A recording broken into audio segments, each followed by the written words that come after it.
Hello. Volunteering and donating to a charity is personal for me. I must feel a connection to the work they do and believe they help people in the best possible way.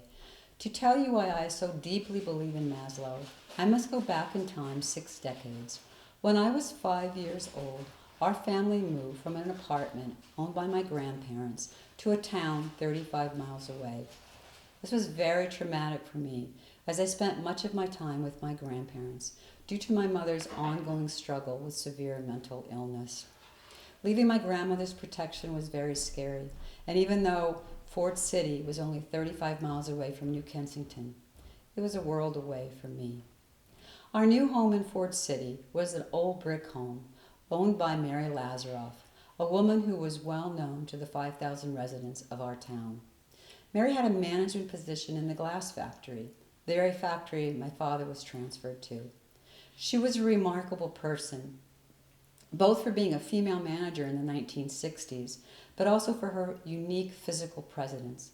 Mary stood almost 6 feet tall, and due to a tragic surgery when she was 14 to remove an ovarian cyst, she suffered a hormonal imbalance that deepened her voice, causing her physical appearance to look much more masculine than feminine.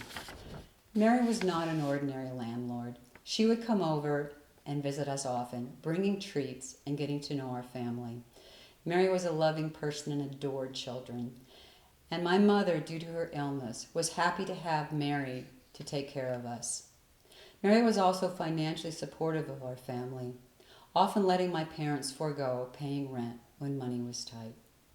Mary understood the extent of my mother's illness and became a protector of a little girl, me.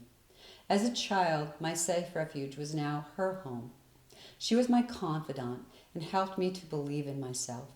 Her love was constant, but of the tough love variety.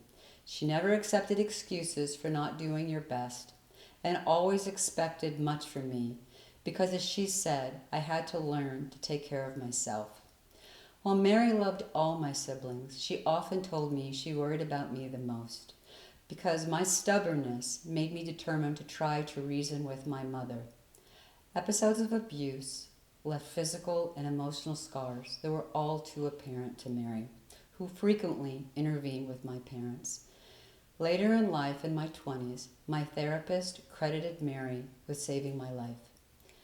Every child and struggling family needs a Mary if that child does not have parents or that family finds themselves without resources and a stable place to live. And that is where Maslow takes over. Just as Mary stabilized my life and helped our family through financial hardship, so too does Maslow stabilize a child or help a family with much needed food, hygiene, clothes, and shelter. We have heard many of these stories tonight and have seen Maslow in action. When Maslow caseworkers work their magic, it puts children on the road to a brighter future. Maslow truly is a hand up, not a handout. I had Mary in my life until my freshman year of college. The night before she died, I called her collect, as I often did, to express my concern over an upcoming chemistry exam in the morning. In her typical fashion, Mary told me that while she was happy to talk to me, she didn't want to hear me whining about the possibility of my doing poorly on an exam. She told me, "Get some sleep, call me tomorrow, and tell me how you did." I never got to talk to Mary again. I believe most people, if they look back in their lives, they can find a time when the right teacher, boss, or friend can provide much needed support to help them find their way. If you want to help these children and families truly get a second chance in life and have a path paved for their future success, please donate to Maslow or consider becoming a monthly donor. I can attest that your money will go to an amazing organization who has truly made a difference for so many families in the Rogue Valley.